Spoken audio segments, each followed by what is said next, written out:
Hi friend, welcome to my channel and today we are going to study very important book, that is the Shri Ram IS economic book. We all know that economy is very important for the UPSC examination, ठीक है।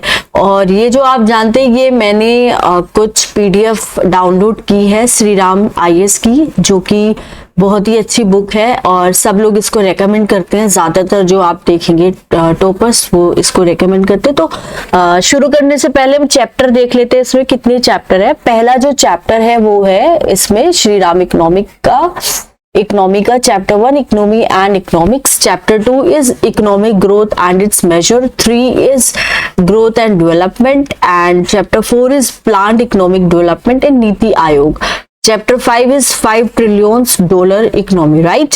फिर है fiscal policy के बारे में, monetary credit policy के बारे में, मनी मार्केट है, कैपिटल मार्केट है इंडिया में, स्टॉक मार्केट है, इन्फ्लेशन है, टैक्सेशन है, पब्लिक सेक्टर है। उसके बाद आता है बैलेंस ऑफ पेमेंट बीओपी। तो यहाँ पे जो चैप्टर 1 है इकोनॉमी का, जिसका टाइटल है इकोनॉमी एंड इकोनॉमिक्स, ठीक है, बहुत इंपॉर्टेंट होने वाला है। तो चलिए इसको बिना वक्त जाया किए हम लोग पढ़ते हैं। Economy and economics. इकोनॉमी का मतलब होता है, इकोनॉमी एक्चुअली में एक सोशल एक्टिविटी होती है जहां पे लोग एक साथ आते हैं प्रोड्यूस करने के लिए, स्टॉक को रखने के लिए, डिस्ट्रीब्यूट करने के लिए, ट्रेड करने के लिए एंड फैसिलिटेट करने के लिए कंजप्शन किसका, गुड्स का एंड सर्विसेज का। एंटायर एक्टिविटी जो है वो किसके लिए मेंट है, मार्केट के लिए, दैट इज जिसमें बाइंग और सेलिंग होता है, गुड्स है और सर्विसेज है। या तो हम उसको एक्सचेंज कर सकते हैं दूसरे गुड्स से या फिर सर्विसेज से, जिसको हम बार्टर सिस्टम भी बोलते हैं, जहाँ पे कैश का, मनी का कोई रोल नहीं होता, as it used to happen as a practice in primitive economies, और they are exchange for money which is the practice adopted by contemporary economies in the world. अभी हम इसको मनी के साथ एक्सचेंज करने लगे हैं। इकोनॉमिक ग्रोथ जो है वो क्वांटिटेटिव डिफरेंस है in the production of goods and services between 2 points of a time। अगर मुझे देखना है कि इकोनॉमिक ग्रोथ कैसी हुई, तो ये एक एक्चुअली में एक क्वांटिटेटिव डिफरेंस है, जिसमें हम देखते हैं कि प्रोडक्शन जो गुड्स का, सर्विसेज का कितना हुआ। 2000 अगर दो हम साल में कंपेयर करते हैं 22-23 में, तो अगर ये हमारा क्वांटिटेटिवली ज्यादा जाता है तो इसका मतलब है यहाँ पे हमारा ज्यादा ग्रोथ हुई, ठीक है। अगर डिफरेंस हमारा नेगेटिव आता है तो इसको हम डी ग्रोथ बोल देते हैं। क्या बोल देते हैं दोस्तों, डी ग्रोथ बोल देते हैं। अगर हमारा डिफरेंस कैसा आता है, नेगेटिव आ रहा है, ठीक है। डिफरेंस अगर आता है नेगेटिव तो हम इसको क्या बोलते हैं, डी ग्रोथ बोल देते हैं। उसके बाद आता है economic development. On the other hand it qualifies economic growth with human development. तो इसमें हम क्या करते हैं, इकोनॉमिक डेवलपमेंट में हम क्वालिफाई कर देते इकोनॉमिक ग्रोथ को, जिसमें ह्यूमन डेवलपमेंट भी होता है।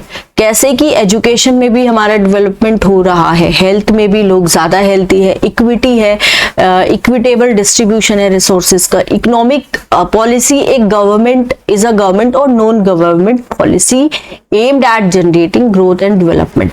अब आता है इकोनॉमिक पॉलिसी क्या होती है। या तो ये गवर्नमेंट भी इस पॉलिसी को लेके आ सकता है, या फिर नॉन गवर्नमेंट पॉलिसी भी होती है, जिसमें हम क्या जनरेट करते हैं, हम जनरेट कर रहे हैं ग्रोथ को और डेवलपमेंट को। Among other aims, government economic policy has many subsets, जैसे कि फिस्कल है policy, monetary policy, industrial policy, agricultural policy, foreign trade policy and so on. तो गवर्नमेंट इन सभी चीजों पे क्या कर रही है, फोकस करती है। अब आता है, अगर हम बात करें इकोनॉमिक्स को एक डिसिप्लिन की तरह देते हैं, तो ये एकेडमिक डिसिप्लिन है जिसमें हम इकोनॉमिक एक्टिविटी को पढ़ते हैं and also strives to make it viable in the face of scarcities. अगर हमारे पास स्कैरसिटीज आती हैं तो हम कैसे स्कैरसिटी से बच सकते हैं, क्या क्या हमें उस टाइम पीरियड के दौरान करना चाहिए। Economics as a term it comes from 2 Greek words, oikos meaning family and household, और स्टेट एंड नोमोस का मतलब होता है एक लॉ। ओरिजिन जो है टर्म का सेल्फ का वो रिवीलिंग है, चाहे ये घर की बात करें, विलेज की बात करें या एक नेशन स्टेट की बात करें। यूनिवर्सली एक्नॉलेज जो रियलिटी है वो ये है कि पीपल हैव लिमिटलेस नीड्स। ठीक है, सबकी नीड्स जो है वो लिमिटलेस होती है।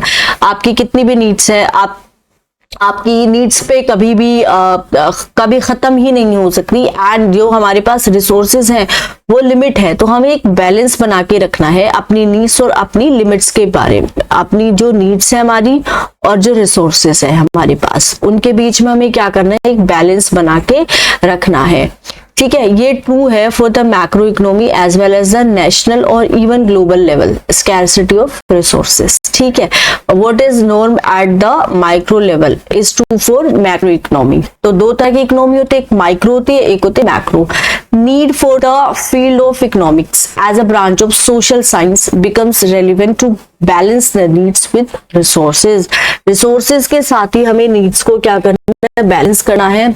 हमें रैशनल मैनेजमेंट जो है स्केर्स रिसोर्सेज को, उसको स्टडी करना है। वो भी हमारा क्या है, एक सब्सटेंस इकोनॉमिक्स का, कि रिसोर्सेज जो एक्चुअली में हमारे पास कम है, स्कैरसिटी है, हमें उसको कैसे बैलेंस करके लेके जाना है, वो एक इकोनॉमिस्ट ही अच्छे से बता सकता है। Rationality is choosing the right means for the given and.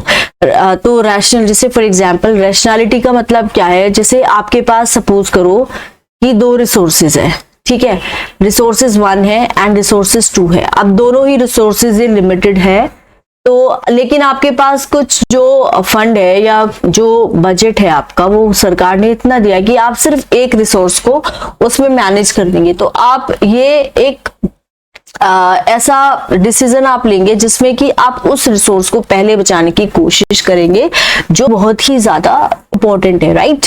आप बहुत ज्यादा इंपॉर्टेंट है देश के लिए। Okay guys, so we need to understand economics as a discipline based on scarcity। ठीक है, इकोनॉमिक्स की पढ़ाई करो जब स्कैरसिटी हो, तो उसको पढ़ने का मजा तब ज्यादा होता है। फॉर एग्जाम्पल अगर हम लैंड की बात करें, ये एक स्केर्स रिसोर्स है। इंडिया के पास 15% है ग्लोबल पॉपुलेशन का, लेकिन हमारे पास जो लैंड है सिर्फ ग्लोबली अगर हम बात करें तो 2.4% है। हमारे पास पॉपुलेशन ज्यादा है, लेकिन अगर हम लैंड की बात करें वो हमारे पास कम है। तो यहाँ पे हम कह सकते हैं प्रेशर बहुत ज्यादा है लैंड का। इट इज एग्रीकल्चर के लिए भी नीडेड है, ठीक है, फूड एंड नॉन फूड, हमें मैन्युफैक्चरिंग के भी लिए चाहिए, फॉरेस्ट्री के लिए चाहिए, रेजिडेंशियल पर्पसेस के लिए भी चाहिए एंड सो ऑन। ये जो टास्क है इकोनॉमिक्स का वो ये है कि अराइव करना है हमें ऐसे ऑप्टिमल वेज में जिसपे हम प्रायोरिटाइज कर सकते हैं यूज इसका, इस तरह की लिमिटेड रिसोर्सेस का। Land acquisition and rehabilitation and resettlement act जो आया था 2013 का, उसने एड्रेस किया था लैंड क्लेम्स किसका, फार्मर्स का, इंडस्ट्री का एंड अदर सेक्शंस का एक बैलेंस वे में। तो इकोनॉमी को एक बैलेंस वे में ही चलना पड़ता है। इकोनॉमी को किस में चलना पड़ता है, एक बैलेंस वे में ही इकोनॉमी को यहाँ पे चलना पड़ेगा। Okay guys, similarly water is scarce and is becoming even more. There are demands for agricultural, industrial, domestic and other uses। बिल्कुल डिमांड है, एग्रीकल्चर यूजेस के लिए भी डिमांड है, इंडस्ट्रियल यूजेस के लिए भी डिमांड है, ठीक है। पानी की डिमांड बहुत ज्यादा है, लेकिन हमारे पास वो भी रिसोर्स लिमिटेड है। तो हमें यहाँ पे क्या करना है, how to apportion the existing amount of water among all these users is a public policy challenge tackled in the draft national water policy. एक पॉलिसी ये आई थी जिसमें हमें ये करना है कि ये जो पानी की जो डिमांड है, एग्रीकल्चर के लिए, इंडस्ट्री में भी डिमांड है, डोमेस्टिक यूजेस के लिए भी डिमांड है, बहुत सारी यूजेस है, तो हमें कैसे एफिशिएंटली इसको क्या करना है, यूज करना है। वो एक पॉलिसी आई थी जिसको हम बोलते हैं ड्राफ्ट नेशनल वाटर पॉलिसी 2015 में। उसमें हमने बताया था कि हम इन चैलेंजेस को कैसे कैसे टैकल कर सकते हैं। सेम जो है पर्पस का फूड सिक्योरिटी लॉ का, ये इंडिया जो है एक being a welfare state, government is committed to it, but there are many operational challenges relating to the quantity of food that can be given at concessional prices। but यहाँ पे बहुत सारे challenges है, जैसे हमारे पास अगर जो पुअर सेक्शन है सोसाइटी का वो ज्यादा है, तो हम उनको कुछ MSP पे, नोट MSP बट हम उनको मिनिमम प्राइसेस पे क्या करते हैं, आप राशन देते हैं, ठीक है। और जो मेथड्स है डिस्ट्रीब्यूशन का, should it be through government outlets, by government departments और बाय पब्लिक प्राइवेट पार्टनरशिप। यहाँ पे क्या है कि हमें अगर कंसेशनल प्राइसेस पे देना है उनको फूड को क्वांटिटी जो फूड का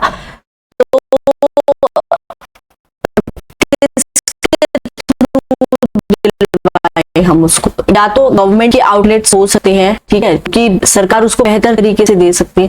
अगर वो प्राइवेट सेक्टर के एंड हाथ में आया, हैंड में आया, तो वहां पे हम नहीं सकते कि प्राइवेट सेक्टर उस चीज को अच्छे से ऑपरेट कर भी पाएगी नहीं। Besides, extent of food subsidy is also a critical measure as it impinges on government finances। अब जैसे कि हम कहते हैं कि हमें फूड सब्सिडी देनी है, बहुत सारी सरकारें देती हैं फूड सब्सिडी, किसको? फार्मर को। लेकिन ये भी तो एक बर्डन हुआ ना, जो हमारे पास फंड है, सरकार का जो पैसा है, उस पे क्या हुआ? एक फाइनेंसिस पे बंद हुआ, फाइनेंसिस पे एक बर्डन हुआ, और ये मार्केट प्राइसेस को भी इन्फ्लुएंस करता है कहीं ना कहीं। Economics as a field of study draws from experience within the country and from other countries and advises on such public policy dilemmas. तो ये जो डिलेमास आता है उसमें हमें लेके चलना है कि हम भाई कैसे कर सकते। Initially economics focused on wealth, ठीक है, that is initially what mattered was creation of wealth at any cost. हमें सिर्फ पैसा, वेल्थ को क्रिएट करना है, चाहे कॉस्ट जो है उसकी कुछ भी हो, ठीक है।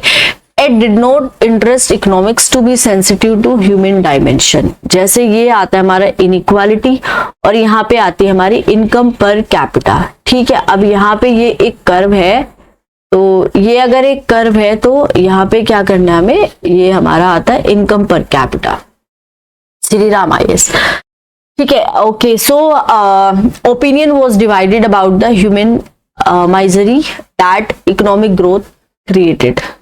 Okay, so there was hue and cry about children being made to overwork and receive paltry. Okay, अब इसमें आता है हमारा, इसमें हमने जैसे कि पढ़ लिया है ओके, सेंसिटिव टू डायमेंशन। अब आते हैं नेक्स्ट पेज पे, जो कि हमारा पेज नंबर 5। ओके, तो about children being made to overwork, बच्चों को ज्यादा काम करवाया गया था, and receive paltry payment for their work. Inhuman conditions थी, वर्क की स्क्वेलर था, and so on. And at the same time, some justified it on grounds that it gave comparative advantage in trade. तो कुछ लोग कहते हैं कि जो बच्चों को ओवरवर्क कराया था ये कंपैरेटिव एडवांटेज दे रहा है हमारा ट्रेड का, क्योंकि ये जो कॉस्ट ऑफ प्रोडक्शन है उसको कट डाउन कर रहा है। Where there was relative prosperity and government collected enough taxes and democratic dissent grew, welfare became the new concern of the discipline. तो ये जो कर्व शो करता है एक फॉर्म है इन्वर्टेड यू की फॉर्म में, हमारा ये ऐसे कर्व था। इनिशियल इंक्रीज हुई थी इनइक्वालिटी में, एंड कैसे इनइक्वालिटी रिड्यूस होती है इकोनॉमिक ग्रोथ के साथ इन इंडस्ट्रियल डेमोक्रेसीज।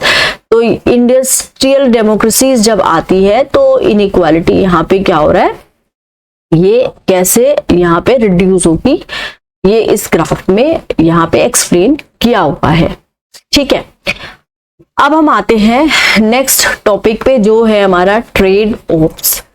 जब हमने स्टडी की गवर्नमेंट की, सरकार की पॉलिसीज के बारे में जब स्टडी की from the perspective of economics, there are trade offs because scarcity है हमारे पास रिसोर्सेज की, वो is the basic assumption of the discipline. आप जब भी अजम्पशन करो इस डिसिप्लिन का, यही है बेसिक अजम्पशन कि आपके पास ये जो रिसोर्सेज की कमी हमेशा रहने वाली है। Trade offs involve making choices in policies wherein there is compromise on one goal to achieve another goal. अगर आपको एक गोल को अचीव करना है तो आपको जाहिर सी बात है कॉम्प्रोमाइज करना पड़ेगा, ठीक है। कॉम्प्रोमाइज होगा, एक गोल को अचीव करने के लिए दूसरे गोल को कॉम्प्रोमाइज तो होता है। ये एक वे है जिसमें हम बैलेंस कर सकते हैं among desirable goals. Multiple examples हम दे सकते हैं, जैसे RBI reserve bank of India aims at price stability, which is the overriding objective of its monetary policy, even as some growth is eroded in the process, as it involves at times increase in interest rates. तो यहाँ पे हम कह सकते हैं कि overriding objective है इसकी मॉनेटरी पॉलिसी का, क्योंकि कुछ इवन एज सम ग्रोथ, कुछ ग्रोथ जो है वो इरोड हो जाती है, इरोड हो जाते प्रोसेस में, क्योंकि it involves the at times increase in interest rates.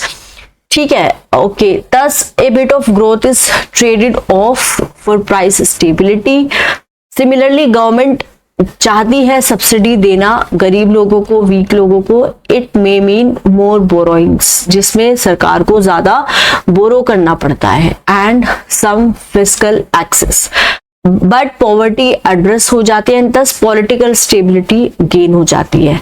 तो फिस्कल प्रूडेंस जो है उसको हम ट्रेडेड ऑफ हो सकता है वो टू सम एक्सटेंट, जिसमें हमें वेलफेयर को क्या करना है, परस्यू करना है। सिमिलरली पब्लिक इन्वेस्टमेंट भी क्रूशल है, and so is the need to limit government borrowings, और गवर्नमेंट जो बोरो कर रही है उसकी जो लिमिट है, क्योंकि ये कहीं ना कहीं बर्डन ही कर रहा है इंडिया पे।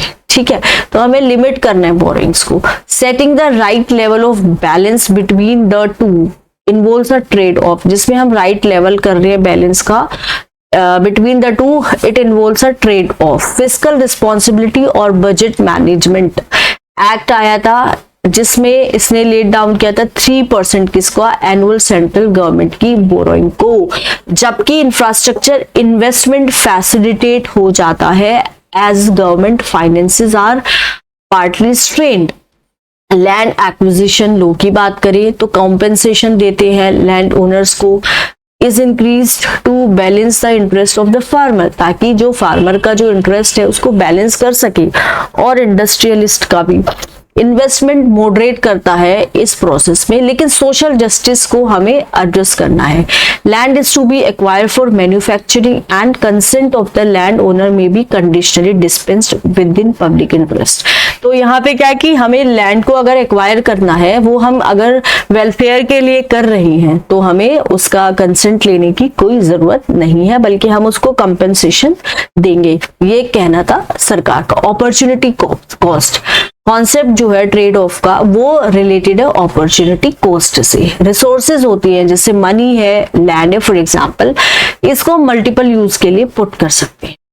चॉइसेस भी हमें बनानी है as to what is the best way to use resources की, बेस्ट तरीका क्या है रिसोर्सेज को यूज करने का। ठीक है, okay, choices that is made is in preference over other, उसको हम जैसे कुछ चॉइसेस हमें बनाना है, पहली को ज्यादा प्रीफरेंस दे दे, दूसरी चॉइस को सेकंड दे दे, तो ऐसा हो जाता है। Among the competing choices the best course of action is chosen and others are discarded.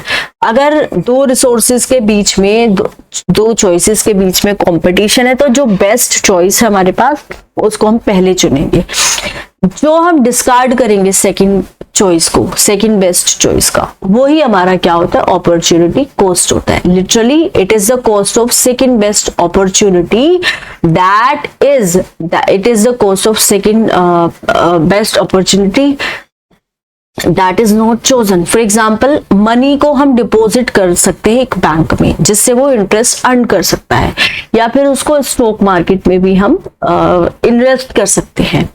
अगर हम लेटर को प्रिफर करेंगे, what is foregone, the interest that the money would have earned in a bank is the opportunity cost। जो interest हमारा आएगा, अगर हम stock market में इसको इन्वेस्ट करना प्रिफर करेंगे, तो जो हमारा बैंक में रख के जो हमारे इंटरेस्ट आता वो हमारा अपॉर्चुनिटी कॉस्ट था। गवर्नमेंट के फाइनेंस में concept is at times relevant. For example, opportunity cost of government expenditure on health is what it could not spend on education or roads and the yields missed the produce। जैसे कि opportunity cost जो है government की, expenditure करती है government health पे, तो वो अगर हेल्थ पे ना करती तो सरकार उसको किस पे कर देती, एजुकेशन पे कर देती। ठीक है, और या फिर रोड्स अच्छे बना देती, and the yields missed in the process। और जो इस प्रोसेस में जो yields मिस हुए हैं वो हमारा क्या हुआ, अपॉर्चुनिटी कॉस्ट होता है। यहाँ पे गवर्नमेंट लैंड है एक सिटी में, इसको हम बहुत सारे वेज में यूज कर सकते हैं। जैसे या तो हम यहाँ पे हॉस्पिटल बना ले या स्कूल बना ले या एक म्यूनिसिपल पार्क बना ले, या फिर थर्ड क्या है, इसको free of cost they they private investor को, जो एक यहाँ पे हॉस्पिटल बना लेगा, स्कूल बना लेगा और फ्री सर्विसेज दे दे पुअर को एंड लो इनकम ग्रुप्स को। Auction it to the higher bidder, या फिर हम इसका ऑक्शन करते हैं, ठीक है। विच जो चॉइस हम बनाते हैं वो डिपेंड करता है बहुत सारे कंसिडरेशन पे, लाइक गवर्नमेंट्स फाइनेंशियल पोजीशन, सरकार की फाइनेंशियल पोजीशन कैसी है, ठीक है, लिटरेसी का लेवल क्या है, need for recreation facilities etcetera. Which ever choices made will have an opportunity cost, जो भी हम चॉइस बना रहे हैं उसका एक अपॉर्चुनिटी कॉस्ट होगा, ठीक है भाई। अब उसके बाद अब हमारा आता है माइक्रो एंड, ठीक है, उसके बाद आता है हमारा micro and macro economics. Macro का मतलब होता है जो एंटायर इकोनॉमी के साथ डील करता है, एक यूनिट का, प्रोविंस का, नेशन का या फिर वर्ल्ड का। फॉर एग्जांपल वेरिएबल लाइक जैसे इकोनॉमी का साइज क्या है, नेशनल इनकम की फॉर्म में इकोनॉमिक ग्रोथ, इन्फ्लेशन कितना हुआ है, एम्प्लॉयमेंट कितना जनरेट हुआ है, फॉरेन ट्रेड का क्या हाल है, पॉवर्टी कैसी है, इनइक्वालिटी जो है वो फेनोमेना है जो कैरेक्टराइज करती है कि इकोनॉमी एज अ होल। दो with local variations, micro economics on the other hand studies the units of the economy.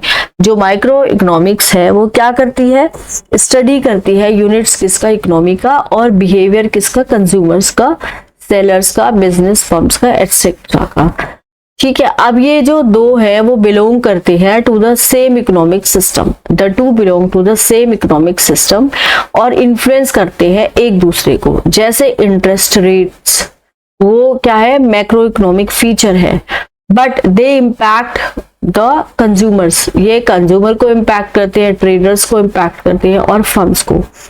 Taxes influence prices, taxes जो है वो प्राइसेस को क्या करते हैं, इन्फ्लुएंस करते हैं, एंड दस कंजप्शन और इन्वेस्टमेंट डिसीजन को भी इम्पैक्ट करते हैं। जो कंज्यूमर है, जो बिजनेस है, confidence depends on the state of economy, economy का क्या स्टेट है, ठीक है, उस पे हमारा कंज्यूमर का और बिजनेस का कॉन्फिडेंस क्या करेगा, डिपेंड करेगा। कंज्यूमर का जो कॉन्फिडेंस है या सेंटिमेंट है वो एक ऑप्टिमिज्म है कंज्यूमर का about the economy and other financial position. Consumer का कैसा कॉन्फिडेंस है वो हमारी इकोनॉमी और फाइनेंशियल पोजीशन को बताता है। अगर कंज्यूमर कॉन्फिडेंट होंगे तो रिफ्लेक्ट होगा किसमें, परचेजेस में, ज्यादा परचेज होगा और हमारी सेल्स भी ज्यादा होगी और इकोनॉमिक ग्रोथ भी होगी। सिमिलरली बिजनेस कॉन्फिडेंस हेल्प करेगा इन्वेस्टमेंट में और ग्रोथ भी अच्छे से पिक होगी। तो इस तरह से हम कह सकते हैं माइक्रो और macro factors feed into each other, ठीक है। माइक्रो फैक्टर्स और मैक्रो फैक्टर जो है वो एक दूसरे पे डिपेंडेंट है। मीजो इकोनॉमिक्स स्टडी करता है इंटरमीडिएट लेवल पे किसका, इकोनॉमिक ऑर्गेनाइजेशन का, किसके, माइक्रो के बीच में और मैक्रो के बीच में। जैसे कि स्टडी किसका, सेक्टर ऑफ इकोनॉमिक्स का, जैसे ऑटो है, इंफ्रास्ट्रक्चर है, जिसको हम कंसिडर कर सकते हैं। मीजो इकोनॉमिक्स जो स्टडी करता है ईच यूनिट में फॉल अंडर मैक्रो। ओके, अब आता है हमारा यहाँ पे बहुत सारे स्कूल्स है थॉट के, अप्रोचेस के in the discipline of economics based on essentially the relation between state and market, ठीक है। Of late, concerned related sustainability, welfare and behavior are also emerging as the centers of theory. As mentioned above, study जो है economic activity का, जिसको हम बोलते हैं discipline किसका, इकोनॉमिक्स का, जो बिगेन होता है with focus on growth which may also be understood as wealth generation, जिसको हम समझ सकते हैं वेल्थ जनरेशन की तरफ। एडम स्मिथ जो थे उन्होंने रिगार्ड किया था father of economics and author of the classic an inquiry into the nature and causes of the wealth of nations. एक इंक्वायरी किसमें, नेचर में, और कोजेस इसका, वेल्थ किसका, नेशंस का। Defined economics in two ways, उन्होंने डिफाइन किया था इकोनॉमिक्स को दो वेज में। One corresponds to the title of his book as the science of wealth, the other definition is a predictable one, the science relating to the laws of production, distribution and exchange. Science जो relate करती है किसको, loss को। Loss किसका, production का, distribution का, है ना। लॉस किसका, आपका प्रोडक्शन का, और आपका किसका, डिस्ट्रीब्यूशन का, एक्सचेंज का।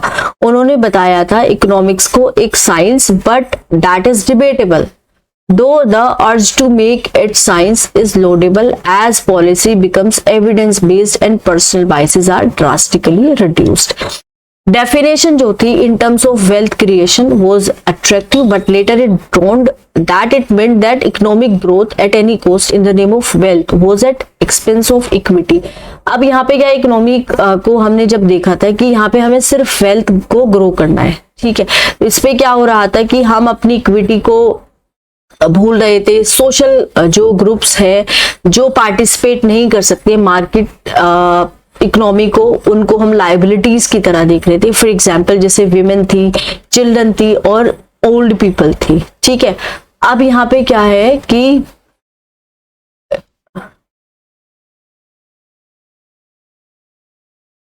अब यहाँ पे जो वीक लोग थे उनकी जो कंडीशन थी वो सही नहीं थी, वो उसको लिया गया as a necessary price for economic growth.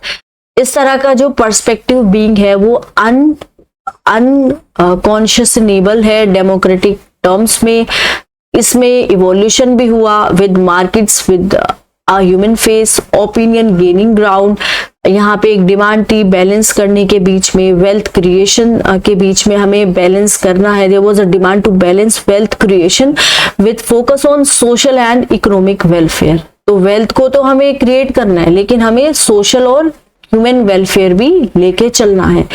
Thus, यहाँ पे शिफ्ट हुई, there came the shift in the focus to welfare economics.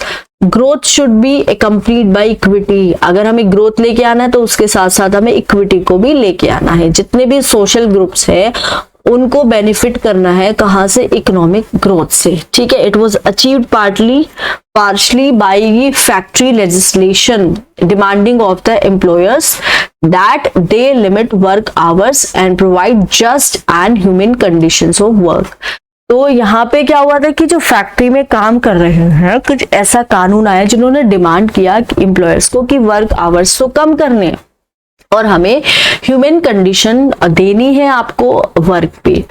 Fiscal population position जो थी गवर्नमेंट की with tax collections also enable the emergence of welfare economy. सरकार tax collect करती है तो वेलफेयर के लिए लगा देती है वो पैसा, तो इससे भी वेलफेयर इकोनॉमी का इमर्जेंस हुआ। Economics as a study incorporated social justice and not money and goods alone. Economic की अगर हम बात करें, इकोनॉमिक इक्वालिटी का मतलब ही तो वही हुआ कि सोशल जस्टिस भी होना चाहिए।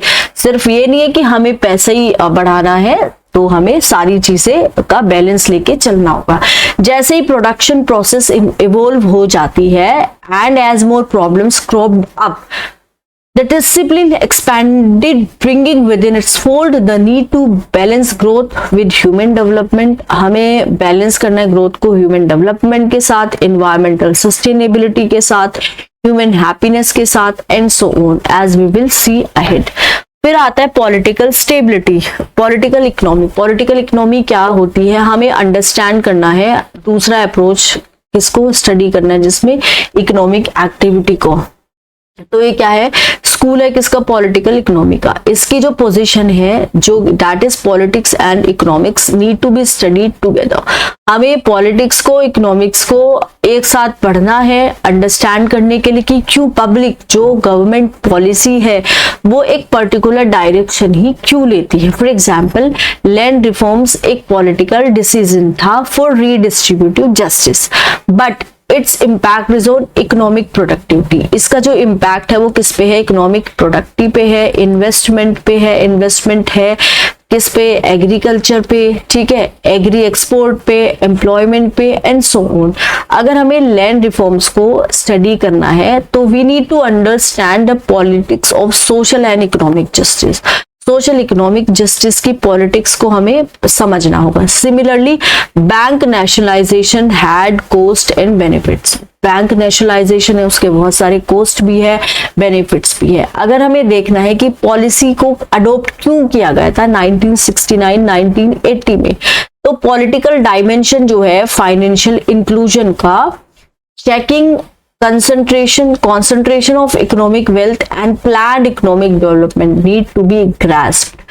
क्या मतलब है लाइन का मतलब है कि हमें अगर ये समझना है कि पॉलिसी को क्यों अडॉप्ट हुआ था 1969-80 में, तो पॉलिटिकल डायमेंशन जो थी फाइनेंशियल इंक्लूजन की, जिसमें हम चेक कर रहे थे कंसंट्रेशन किसका, इकोनॉमिक वेल्थ का एंड प्लान्ड इकोनॉमिक डेवलपमेंट का, उसको हमें ग्रास्प कर लेना है।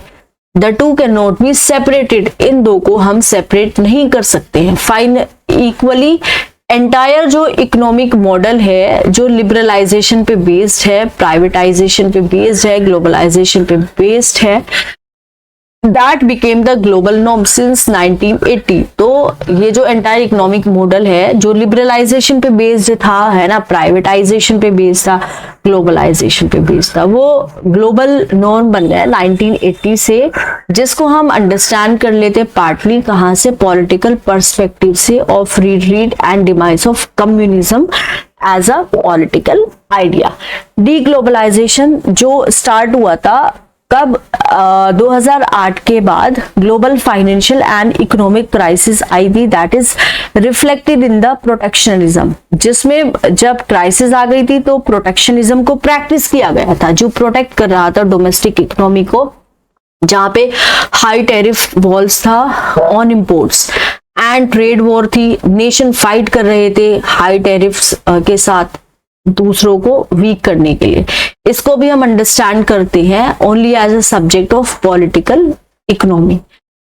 इकोनॉमिक कंसीक्वेंसेस जो थे यूएस चाइना ट्रेड टेंशंस के, वो प्रीडोमिनेंटली ड्रिवन है by political preferences of US leadership since 2016। It aims at addressing the anxieties of those who lost in the globalization process। Globalisation के process ही उसमें loss हुआ, ठीक है, तो उनको हमें एड्रेस करना है, लाइक जैसे कि workers. Thus it is a political response to popular demands expressed as economic policies। अगर हम एग्जाम्पल ले डिमोनेटाइजेशन का, जो 2016 में हुआ था, entire process थी of choosing to embark on it was a political choice aimed at eliminating black money and enforcing fiscal laws strictly। black money को खत्म करने के लिए ये स्टेप लिया गया था, और फिस्कल पॉलिसी, फिस्कल जो लॉस थे उनको एनफोर्स करने के लिए स्ट्रिक्टली। जबकि economy went through so many fundamental effects on it, banking, fiscal, industrial, agriculture sectors and the likes. Okay, so China में क्या है, एक पॉलिटिकल पार्टी है कम्युनिस्ट पार्टी ऑफ चाइना, वो डिसाइड करती है कि कैसे इकोनॉमी को हमें स्ट्रक्चर करना है। जो भी प्रायोरिटीज है, जो भी पॉलिसी है इकोनॉमी की, drastically altered according to the believes and biases of the political party. Political party अपने बिलीफ के हिसाब से, अपने सोच के हिसाब से, और इसके जो लीडर्स है वो सब इन्फ्लुएंस करते हैं किसमें, political laws, economic laws making में। Politics sets the larger framework in which economic operates. एक फ्रेमवर्क सेट हो जाता है जिसमें इकोनॉमी ऑपरेट करेगी। Thus understanding the two as they interconnect is the substance of political economy studies, while politics sets the values। politics values को set करेगा, economist जो है वो प्राइसेस बताएगा, ठीक है, इकोनॉमिस्ट क्या बताता है, प्राइसेस बताएगा, और पॉलिटिक्स जो है वो उसकी वैल्यूज को बताएगा। लिबरल इकोनॉमी क्या है, नॉन लिबरल इकोनॉमिक्स क्या है। लिबरलिज्म का मतलब होता है एक इकोनॉमिक फिलोसफी है जो फाउंड हुई थी इस बिलीफ के कि individuals are rational in the decisions they take in the economic system. Producers make goods and services that are in demand, वही बनाएंगे जो डिमांड में होगा। कंज्यूमर स्पेंड करेंगे अपनी मनी को रियलाइज करने के लिए मैक्सिमम वैल्यू फॉर इट।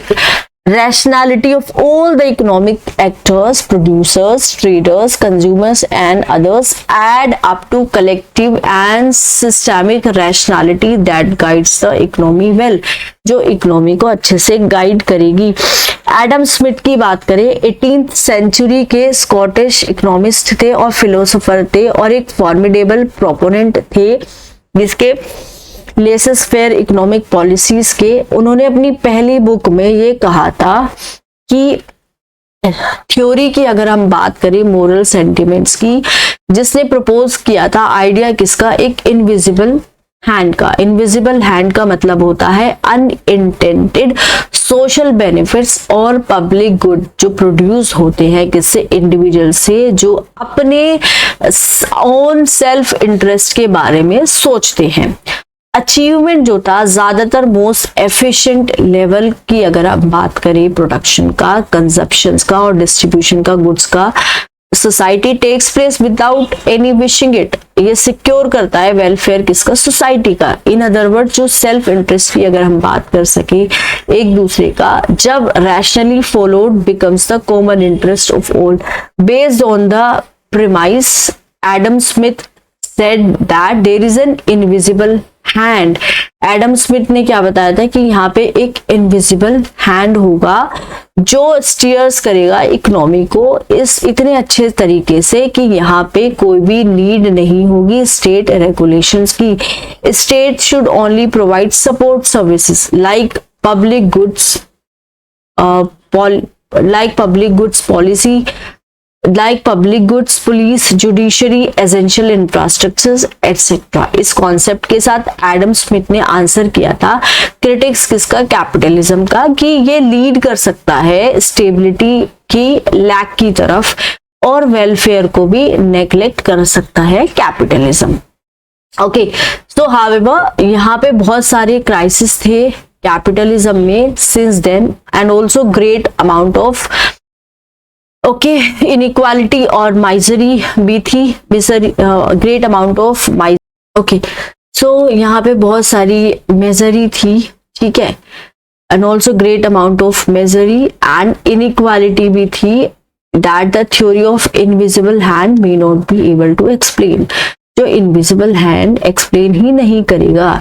अगर हम बात करें यूफोरिया की मार्केट्स में जो बेस्ड है किस प्रिंसिपल से, लेसेस फेयर की, जो कि एक फ्रेंच टर्म है जो लिटरली इसका मतलब होता है कि let people do as they choose, लोगों को वो करने दो जो वो चूज करते हैं। स्टैंड करता है कि मिनिमम गवर्नमेंट कंट्रोल हो, यहाँ पे लॉज भी बहुत कम हो, रेगुलेशंस भी कम हो इकोनॉमिक ट्रांजैक्शन में। Did not find justification in decades that followed industrial revolution in mid 18th century। Thus central premises of liberal schools were कि individual economic actors जो है वो rational है, so state need not regulate their actions by way of too many laws। के जो भी actors है economic के individual economic actors जो है वो rational होंगे, है ना, और स्टेट को उनको क्या करना है, रेगुलेट नहीं करना है बहुत सारे लॉस से। स्टेट को प्रोवाइड करना है only public goods and thus facilitate करना है इकोनॉमिक एक्टिविटी स्टेट को। Economy should be left to the market forces, आप छोड़ दीजिए मार्केट फोर्सेस के हाथों में इकोनॉमिक को। Liberalism as a philosophy suffers from many infirmities, जैसे रैशनैलिटी किसका, प्रोड्यूसर्स का, वो क्या है, मैक्सिमाइज करना किसको, प्रॉफिट को, and if human misery, steep economic inequality and environmental degradation. अगर क्या होता है कि यहाँ पे आता है किसमें स्टीप करती है इकोनॉमिक इनइक्वालिटी और एनवायरमेंटल डिग्रेडेशन, जो रिजल्ट करता है कहाँ से, इससे। Liberals after Adam Smith had no answer. Market failure का मतलब क्या था, market failure also is a relevant issue. Market failure is defined as an inefficient distribution किसका, गुड्स का, सर्विसेज का फ्री मार्केट में, जिसके पास एक नेगेटिव इम्प्लीकेशंस है for vast pockets of societies and geographies, ठीक है।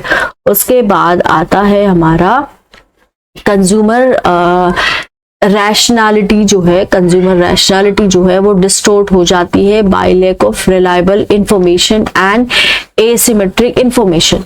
जो है जब एक पार्टी जो है इकोनॉमिक ट्रांजैक्शन की प्रोसेस करती है greater knowledge than the other party, ठीक है। जबकि जो इकोनॉमीज है वो इनिशियली ग्रीव करे थे based on the above philosophy. यहाँ पे वाइड स्प्रेड पॉवर्टी भी थी, एक्सक्लूजन भी था, जो क्रिएट हुआ था इकोनॉमिक ग्रोथ से। As a reaction welfare and socialist school जो थे इकोनॉमिक्स के वो इमर्ज हुए थे। हाउएवर लेट 20th सेंचुरी तक liberalism found renewed favour, liberalism ने रिन्यूड फेवर को फाउंड किया था वर्ल्ड के साथ। After all other models of growth showed their inadequacies as well as will see ahead. Return हुआ था लिबरलिज्म का लेट लास्ट सेंचुरी में, उसको बोलते new liberalism. Any school of thought that returns after decline is given in the prefix new.